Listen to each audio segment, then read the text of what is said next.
মধুপুর জঙ্গলের মন্টু শিয়াল, তার বউ শেফালি ও এক ছেলে বল্টু এবং তার এক মেয়ে টুম্পাকে নিয়ে বেশ সুখে শান্তিতে দিন কাটাচ্ছিল।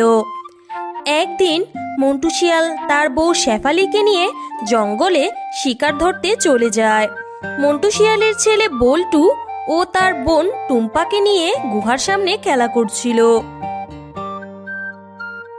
ভাইয়া, আমার অনেক ক্ষুধা পেয়েছে, আমি কি খাবো? বোন, মা বাবা তো আমাদের জন্য খাবার আনতে জঙ্গলে গেছে, চিন্তা করিস না, একটু পরেই চলে আসবে। আর একটু সময় আমার সঙ্গে খেলা কর বোন।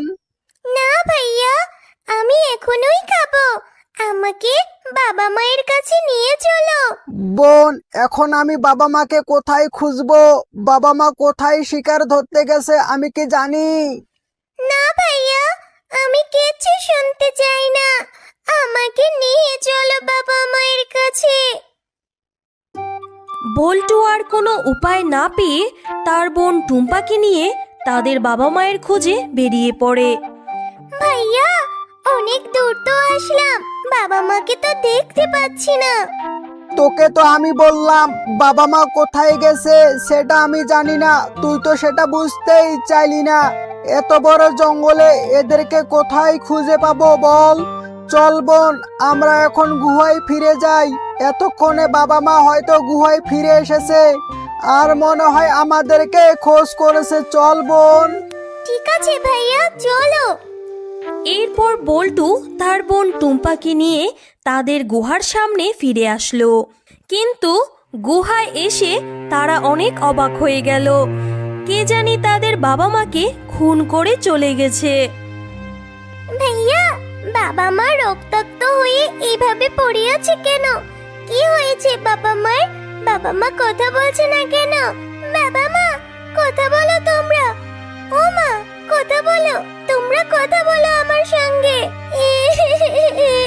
বোন, মনে হচ্ছে আমাদের বাবা মা এই পৃথিবীতে আর নেই। কেউ এসে আমাদের বাবা মাকে খুন করে চলে গেছে।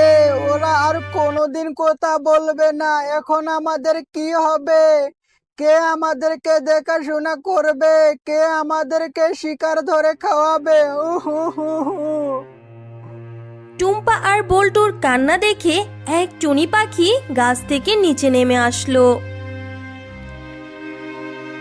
টুম্পা, বল্টু, তোমাদের বাবা মাকে কে খুন করেছে সেটা আমি জানি।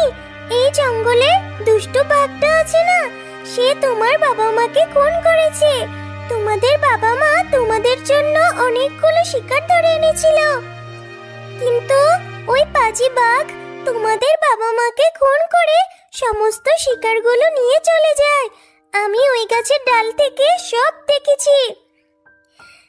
টুনি আন্টি, ওই বাঘ আমাদের এত বড় সর্বনাশ করে গেল, এখন আমাদের কি হবে? টুনি আন্টি, কোথায় যাব আর কি করে বা খাবো? আমরা যে এতিম হয়ে গেলাম, মা বাবাকে ছাড়া কি করে থাকবো? এখনো তো আমরা অনেক ছোট। টুম্পা, চিন্তা করো না, তোমাদের বাবা মা নেই তো কি হয়েছে? আমি তো আছি, আমি তোমাদের একটা ব্যবস্থা ঠিক করে দেব। টনি আন্টি, তুমি তো ছোট্ট ছোট্ট দানা খাও, আর আমরা তো বড় বড় শিকার খাই। তুমি আমাদের কিভাবে সাহায্য করবে বলো তো? আমি সাহায্য করতে পারবো না তাতে কি হয়েছে, কিন্তু এই জঙ্গলে এমন একজন আছে, ও তোমাদের সাহায্য করবে। চলো, আমি তোমাদেরকে তার কাছে নিয়ে যাই। কি বলছো টুনি আন্টি? কে এমন আছে আমাদেরকে সাহায্য করবে? কে সে আন্টি? আছে আছে একজন, গেলেই বুঝতে পারবে। এখন চলো আমার সঙ্গে। এরপর টুনি উড়ে উড়ে চলে আগে আগে। বল্টু আর টুম্পা চলল টুনির পিছন পিছন। টুনি আন্টি, এটা তো একটা বড় গাছ, এই গাছের মধ্যে কেন আমাদের নিয়ে আসলে? এই গাছ আমাদের কি এখন সাহায্য করতে পারবে? পারবে পারবে, আমার উপর বিশ্বাস রাখো। হে জাদুর গাছ, আজ আমি তোমাদের কাছে দুটো এতিমছানাকে নিয়ে এসেছি। ওদের খাবারের কোনো ব্যবস্থা নেই, ওদের বাবা মাকে দুষ্ট বাঘ মেরে ফেলেছে। তুমি কিছু একটা ব্যবস্থা করে দাও, তা না হলে এরা তো ক্ষুধার জ্বালায় মারা যাবে। টুনি, তুই আবার এসেছিস? তুই জানিস না, আমার কাছে তুই যদি আবদার করিস আমি সেটা ফেলতে পারি না, কারণ এই জঙ্গলে কোনো ভালো প্রাণী থাকলে সেটা হচ্ছিস তুই। আচ্ছা ঠিক আছে, তুই যেহেতু এই দুই ছানাকে আমার কাছে নিয়ে এসেছিস, আমি শুধু তোর কথায় এদেরকে সাহায্য করব। এখন বল, ওদেরকে আমি কি করে সাহায্য করব? জাদুর গাছ, তুমি ওদেরকে এমন কিছু উপহার দাও যা দিয়ে ওদের ক্ষুধা নিবারণ করতে পারে। আচ্ছা আচ্ছা ঠিক আছে, তুই যেহেতু আমার উপর ভারপ্রাপ্ত ছেড়ে দিলে, তাহলে এদেরকে সাহায্য করতেই হবে। আমি এদেরকে এখন একটা ডিমের গাছ উপহার দেব।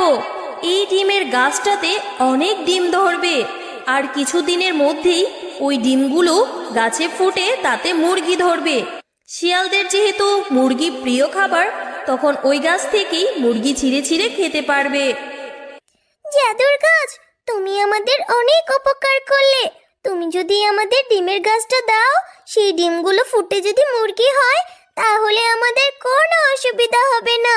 আমরা সেই মুরগিগুলো খেয়ে দিন কাটাতে পারবো। হ্যাঁ হ্যাঁ জাদুর গাছ, টুম্পা একদম ঠিক কথা বলছে। যদি এই গাছের ডিম আর মুরগি দুটাই ধরে, তাহলে আমরা ডিমও খেতে পারবো, মুরগিও খেতে পারবো। শোনো, এই ডিমের গাছটা এখনো অনেক ছোট, তবে আজকের পর এটা আর ছোট থাকবে না। এক রাতের মধ্যেই এটা বড় হয়ে যাবে। এটা এখন তোরা নিয়ে গিয়ে তোদের ঘরের সামনে লাগিয়ে দিবি। আজ রাতের মধ্যে এটাতে ডিম ধরে যাবে, আর কয়েকদিনের মধ্যে সেই ডিমগুলো ফুটে মুরগি ধরবে। তখন তোরা একই গাছ থেকে ডিমও খেতে পারবি, আবার মুরগিও খেতে পারবি। আজ থেকে তোদের আর কোনো চিন্তা নেই। জাদুর গাছ এই কথা বলার সঙ্গে সঙ্গে সেখানে একটা ডিমের গাছ চলে এলো। এরপর টুনি জাদুর গাছকে ধন্যবাদ দিয়ে টুম্পা ও বল্টুকে নিয়ে সেখান থেকে চলে গেল। তারপর বল্টু আর টুম্পা তাদের গুহার সামনে ডিমের গাছটি লাগিয়ে দিল। অবাক করা বিষয়, তার পরের দিন বল্টু আর টুম্পা দেখলো তাদের সেই জাদুর গাছে অনেক ডিম ধরেছে। ভাইয়া, দেখো দেখো, এই জাদুর গাছটিতে কতগুলো ডিম ধরেছে। হ্যাঁ হ্যাঁ বোন, তাই তো দেখতে পারতাছি। খুশিতে আমার মনটা ভরে গেল। আজ থেকে আমরা ডিম আর কয়েকদিন পরেই মুরগি খেতে পারবো। আমাদের আর কোনো কষ্ট করতে হবে না। ইহিহিহি। টুম্পা আর বল্টুর কথা শুনে সেখানে টুনি পাখি চলে আসে। দেখলে টম্পা, বল্টু, তোমাদের একটা ব্যবস্থা হয়ে গেল। আজ থেকে তোমাদের আর কোনো কষ্ট করতে হবে না। এই জাদুর গাছের ডিম আর মুরগি খেয়ে ভালোভাবে দিন কাটাতে পারবে। হ্যাঁ টুনি আন্টি, সবই সম্ভব হয়েছে তোমার জন্য। তোমাকে অনেক ধন্যবাদ টুনি আন্টি। এরপর থেকে বল্টু আর টুম্পা জাদুর গাছ থেকে ডিম আর মুরগি খেয়ে সুখে শান্তিতে কাটাতে থাকে।